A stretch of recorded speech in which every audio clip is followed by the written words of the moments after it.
स्वागत है आप सभी का आज के वीडियो में। आज के वीडियो का हमारा टॉपिक है जनरेशंस ऑफ कंप्यूटर। इसे बोला गया है computer have evolve through a different phases of technology advancement. These phases are called generation of computer. Each generation represent significant leap in technology, speed, size, cost and programming. ठीक है, तो बोला ये गया है कि कंप्यूटर जो है मतलब कंप्यूटर समय के साथ कई तकनीकी विकास और टेक्नोलॉजी एडवांसमेंट किया है। ठीक है, इन्हीं क्या बोलते हैं हम जनरेशन ऑफ कंप्यूटर। और हर जनरेशन में हर मतलब each generation represent significant leap of technology, speed, size, cost and programming. कि हर जनरेशन के अनुसार इसमें नई नई टेक्नोलॉजी का यूज किया गया है। ठीक है, नए हार्डवेयर का यूज किया गया है, नए प्रोग्रामिंग का यूज किया गया है। तो इन्हीं सब चीजों को हम अभी आने वाले वीडियो पे देखेंगे। ठीक है, आने वाले वीडियो पे मतलब इसी वीडियो पे आगे हम देखेंगे। ठीक है, स्टार्ट करते हैं आज का वीडियो। फर्स्ट जनरेशन 1940 से 1956, इस समय वैक्यूम ट्यूब टेक्नोलॉजी का यूज किया जाता था कंप्यूटर को चलाने के लिए। ठीक है, मैं पेन ले लूं। यहाँ पे फीचर्स दिए गए हैं। Use vacuum tube for circuitry and magnetic drum from memory. ठीक है, वैक्यूम ट्यूब सर्किट के लिए यूज किया जाता था और मैग्नेटिक ड्रम मेमोरी के लिए यूज करते थे। वेरी लार्ज इन साइज, ये साइज में क्या होते हैं, बहुत बड़े होते थे। ठीक है, जो फर्स्ट जनरेशन का कंप्यूटर होता था वो। और यहाँ पे बोला गया कंज्यूम, पॉइंटर कहाँ गया, कंज्यूम लॉट ऑफ इलेक्ट्रिसिटी, बहुत ज्यादा इलेक्ट्रिसिटी यूज होता था। ठीक है, मशीन लैंग्वेज 0 और 1 वाज यूज फॉर प्रोग्रामिंग। देखो इस समय मशीन लैंग्वेज का यूज किया जाता था प्रोग्रामिंग के लिए, मतलब यहाँ पे प्रोग्राम करना होगा तो उसके लिए हमको मशीन लैंग्वेज 0 और 1 का कोडिंग करना पड़ता था। वेरी स्लो प्रोसेस स्पीड, अभी के जनरेशन के हिसाब से इस जो कंप्यूटर था, फर्स्ट जनरेशन का जो कंप्यूटर था, उसका स्पीड बहुत ज्यादा क्या था, स्लो था, बहुत slow. Generate a lot of heat landing और फ्रीक्वेंटली फेलियर्स, बहुत ज्यादा हीट होता था और हीट के कारण कई बार क्या होता सिस्टम ऑटोमेटिकली शट डाउन हो जाता था। तो फ्रीक्वेंटली फेलियर या बार बार बंद होने के कारण सिस्टम फेल हो जाता था। Input output was through punched card and paper tape. देखो इनपुट आउटपुट का जो प्रोसेस था वो पंच कार्ड से ही हम इनपुट आउटपुट लेते थे और पेपर टेप से आउटपुट लेते थे। ठीक है, तो इनका यूज करके इनपुट आउटपुट का प्रोसेस किया जाता था। यहाँ पे एग्जांपल दिया गया है। वैसे एग्जांपल्स कौन से हैं, तो एक है एनिएक, ENIAC, जिसको हम electronic numerical integrator and computer कहते हैं। ठीक है, और होता है UNIVAC, UNIVAC universal automatic computer. ठीक है, तो ये था हमारा फर्स्ट जनरेशन। इसमें मेन जो पॉइंट है वो है हमारा वैक्यूम ट्यूब टेक्नोलॉजी का यूज होता था। और इस समय प्रोग्रामिंग के लिए 0 और 1 जो है मशीन लैंग्वेज, इसका यूज होता था। स्लो तो होती ही है, ठीक है, हीट ज्यादा होता था। और पंच कार्ड और पेपर टेप का यूज होता था। ठीक है, फिर आता है हमारे पास सेकेंड जनरेशन, पॉइंटर ले लो। सेकेंड जनरेशन जो है 1956 से लेके 1963 तक। ठीक है, यहाँ पे ट्रांजिस्टर टेक्नोलॉजी का यूज किया जाता था। ठीक है, यहाँ पे फीचर्स में देख सकते हो, फीचर्स में बोला भी गया है use transistor instant of vacuum tube. देख हमको पता था फर्स्ट जनरेशन में वैक्यूम ट्यूब का यूज होता था, लेकिन यहाँ पे क्या यूज हो रहा है, ट्रांजिस्टर। ठीक है, instant of vacuum tube, vacuum tube की जगह किसका यूज किया जा रहा है, ट्रांजिस्टर का यूज किया जाने लग गया सेकेंड जनरेशन में। Small in size, first generation के मुकाबले ये जो सेकेंड जनरेशन का कंप्यूटर्स होते थे वो क्या होते थे, साइज में छोटे होते थे फर्स्ट जनरेशन के हिसाब से मुकाबले ना। मोर रिलायबल, मोर रिलायबल थे, एनर्जी एफिशिएंट। ठीक है, फर्स्ट जनरेशन से कम एनर्जी खपत करते थे। Fast processing than the first generation, पहले वाले जनरेशन से ज्यादा फास्ट होते थे। Programming was done in assembly language. ठीक है, यहाँ पे हमको पता है फर्स्ट वाले पे बाइनरी कोड का यूज होता था 0 और 1 मशीन लैंग्वेज का। यहाँ पे देखो क्या बोला गया, programming was done in assembly language, assembly language का यूज करते थे। ठीक है, यूज्ड मैग्नेटिक कोर मेमोरी, अब वहां पे पंच कार्ड का यूज किया जाता था, सॉरी मैग्नेटिक ड्रम का यूज किया जाता था, यहाँ पे मैग्नेटिक कोर मेमोरी का यूज किया जा रहा है डेटा को सेव करने के लिए। एग्जाम्पल है इसके IBM 1401 और CDS 1604 और IBM 7094। ठीक है, ये सेकेंड जनरेशन के कंप्यूटर के एग्जाम्पल थे। ठीक है, फिर आता है हमारे पास third generation, pointer. Third generation है हमारा 1964 से लेके 1971 तक, ये हमारा थर्ड जनरेशन कहलाता है। यहाँ पे इंटीग्रेटेड सर्किट्स, IC जिसका शॉर्ट फॉर्म है, ठीक है, उसका उपयोग किया जाता था। वापस पेन ले लूं। यूज इंटीग्रेटेड सर्किट आईसी विच कंबाइन मल्टीपल ट्रांजिस्टर। ठीक है, यहाँ पे मल्टीपल ट्रांजिस्टर कंबाइन होते थे। ठीक है, उसको हम क्या बोलेंगे, integrated circuit on a single chip. दिख रहा है यहाँ पे एक इमेज में बना भी हुआ है, देखो यहाँ पे। तो इंटीग्रेटेड सर्किट आईसी का यूज किया जाता था। Much smaller, faster, more reliable and cheaper than earless generation. ठीक है, इससे पहले जितने भी जनरेशन थे उसके मुकाबले ये बहुत छोटे थे, सब ज्यादा फास्ट थे, ज्यादा रिलायबल भी थे और सस्ते भी थे। ठीक है, इसको आराम से कंपनियां खरीद भी सकती थी। Support high level language like COBOL और फोर्ट्रेन। कोबॉल और फोर्ट्रेन का यूज करने लग गए लोग, किसके लिए, प्रोग्रामिंग के लिए।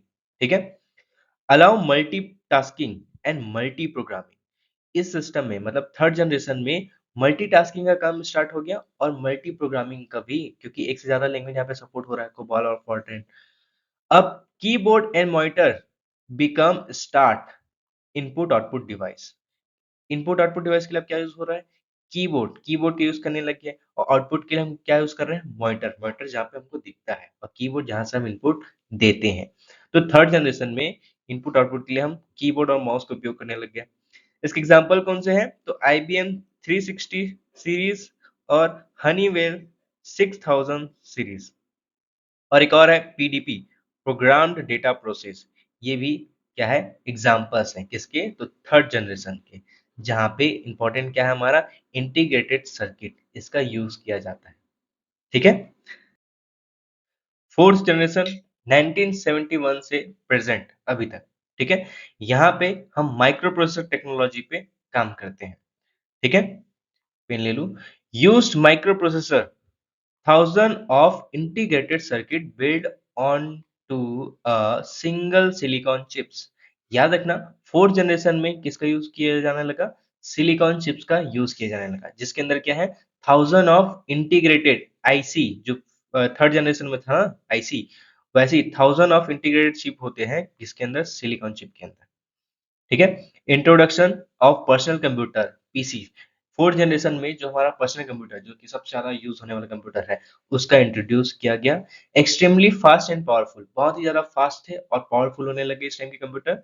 Support graphical user interface. इससे पहले जितने भी जनरेशन थे उसमें CUI का यूज किया जाता था, कैरेक्टर यूजर इंटरफेस, जहाँ पे आप इनपुट आउटपुट के लिए कमांड के जरिए, प्रोग्रामिंग के जरिए ही इनपुट दे सकते थे। ठीक है, अब ग्राफिकल यूजर इंटरफेस में वहां पे कीबोर्ड माउस ये आने लगे, इमेजेस आने लगे, इंटरफेस आने लग गया, तो वो ग्राफिकल यूजर इंटरफेस बोला गया। इसको और आगे हम और भी देखेंगे। यहाँ पे माउस और हैंड हेल्ड डिवाइस का यूज किया जाने लगा। माउस जहाँ पे आपको पॉइंटर दिखेगा, आप डबल क्लिक करके ओपन करते हो। ठीक है, तो ये सभी क्या है, हमारा GUI, ग्राफिकल यूजर इंटरफेस, जिससे अभी हम क्या इंटरेक्ट होते हैं। High level language like C, C++, Python, etc. become widely used। Fourth generation में हम हाई लेवल लैंग्वेज यूज करने लगे, C++, पाइथन, इन सभी का, क्योंकि ये इंसानों को समझने के लिए इजी था। ठीक है, और इसको सिस्टम को समझाने भी इजी पड़ता था, कंपाइलर के जरिए सिस्टम भी इसको समझ सकता था। फिर है development of network, internet and mobile computing. साथ ही साथ क्या आ गया, डेवलपमेंट, नेटवर्किंग, नेटवर्किंग में भी डेवलपमेंट आ गया। इंटरनेट, अब कंप्यूटर में इंटरनेट भी यूज करते हैं। ठीक है, मोबाइल कंप्यूटिंग में भी हमने क्या किया, आगे बढ़ा। मोबाइल भी क्या है, एक छोटा सा कंप्यूटर ही है। एग्जाम्पल पे यहाँ पे बोला गया है IBM PC, एप्पल मसिंटोस और इंटेल 404, 8086 और 8088। ठीक है, ये सभी क्या है, एग्जाम्पल्स हैं हमारे फोर्थ जनरेशन के कंप्यूटर्स के। ठीक है, इसमें सबसे इंपॉर्टेंट है कि इस जनरेशन में माइक्रो प्रोसेसर का किया जाने लगा और सिलिकॉन चिप्स का भी यूज होता था। ठीक है, पर्सनल कंप्यूटर इंट्रोड्यूस किए गए। ठीक है, यहाँ पे हम हाई लेवल लैंग्वेज का यूज किए।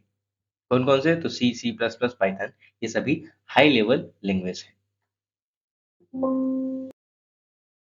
फिर आता है फिफ्थ जनरेशन, प्रेजेंट से लेके बियॉन्ड। ठीक है, यहाँ पे आर्टिफिशियल इंटेलिजेंस, AI का यूज किया जाने लगा। ठीक है, अभी जितने आ रहे हैं अभी के टाइम में देखोगे, आर्टिफिशियल इंटेलिजेंस सबसे टॉप पे चल रहा है।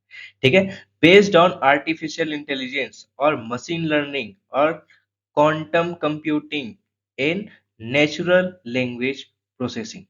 ठीक है। आर्टिफिशियल इंटेलिजेंस एआई जो कि एक मानव द्वारा निर्मित इंटेलिजेंस है, दिमाग है, जिसका यूज किया जाने लगा। ठीक है। मशीन लैंग्वेज का यूज करने लगा। क्वांटम कंप्यूटिंग जो कि सबसे ज्यादा पावरफुल कंप्यूटर है अभी के टाइम में। Natural language processing.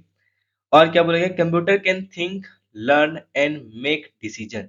अब कंप्यूटर यहाँ पे खुद से सोच सकता है। आर्टिफिशियल इंटेलिजेंस एक कृत्रिम दिमाग होने के कारण सिस्टम क्या कर रहा है, जो हमारा कंप्यूटर है वो खुद से सोचने की क्षमता रखता है। साथ ही साथ वो पढ़ सकता है, लर्न कर सकता है, खुद से चीजों को सीख सकता है और खुद ही डिसीजन ले सकता है कि कब किस सिनेरियो पे उसको कैसे डिसीजन लेने हैं। ठीक है। यहाँ पे इमेज के द्वारा बताया भी गया है कि एक ह्यूमन बॉडी है, एक यहाँ पे रोबोट है जिसके पास खुद की इंटेलिजेंस है। वो कौन सी है? एआई। ठीक है। एआई। और उसके बाद फिर है use for super computers, robotics, voice recognisation and cloud computing. ठीक है। इनका भी अभी के टाइम में देखा जाए तो सुपर कंप्यूटर्स, रोबोटिक्स और voice recognisation and cloud computing इसका भी यूज किया जाने लगा। Focused on automation, smart technologies and human computer integration। Automation आजकल जितने भी हैं एनेटेड प्रोग्राम हो गए, एआई के जरिए बहुत सारे ऐसे प्रोग्राम्स रेडी किए जा रहे हैं, ऐसे एआई सिस्टम रेडी किया जा रहा है जो कि ऑटोमेटिकली खुद से समझ के चीजों को डिसीजन लेके खुद ब खुद काम करते हैं। उसमें ह्यूमन इंटरेक्शन की भी आवश्यकता नहीं है, सिर्फ चालू बंद करना बस काम है। बाकी काम एआई खुद ब खुद करता है। स्मार्ट टेक्नोलॉजी आगे है। Human computer interaction, human computer ऐसे कंप्यूटर जिससे डायरेक्ट ह्यूमन इंटरेक्ट कर सके, ये तो नॉर्मल ही है। लेकिन ह्यूमन कंप्यूटर इंटरेक्शन का तात्पर्य ये भी है कि डायरेक्ट हम सिर्फ ऑर्डर देंगे, बाकी पूरा काम जो है एआई खुद ब खुद करेगा, खुद से डिसीजन लेंगे।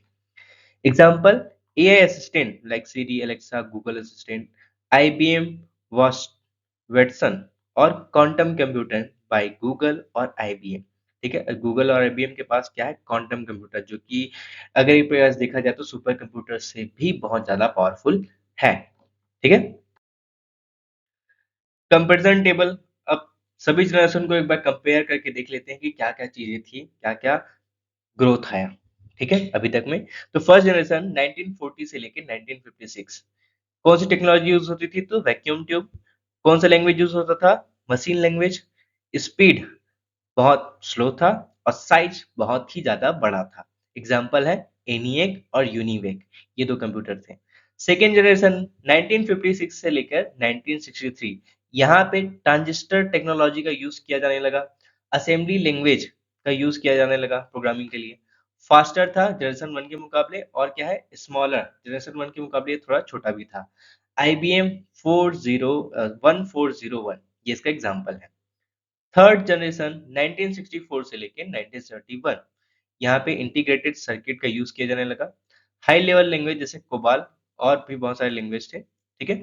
फास्टर था प्रीवियस जितने भी जनरेशन थे उसके मुकाबले, मोर रिलायबल।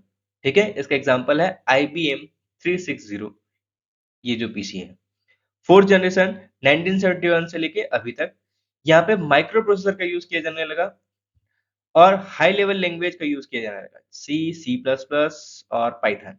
वेरी फास्ट, बहुत ज्यादा फास्ट थे और पावरफुल भी थे, और साथ ही साथ कॉम्पैक्ट भी थे। कॉम्पैक्ट मतलब इसको आराम से हम कहीं पे भी रख सकते हैं, क्योंकि इस समय पर्सनल कंप्यूटर आ गया था। यहाँ पे देखो आईबीएम पीसी पर्सनल कंप्यूटर, और एप्पल का मैक भी आ गया था।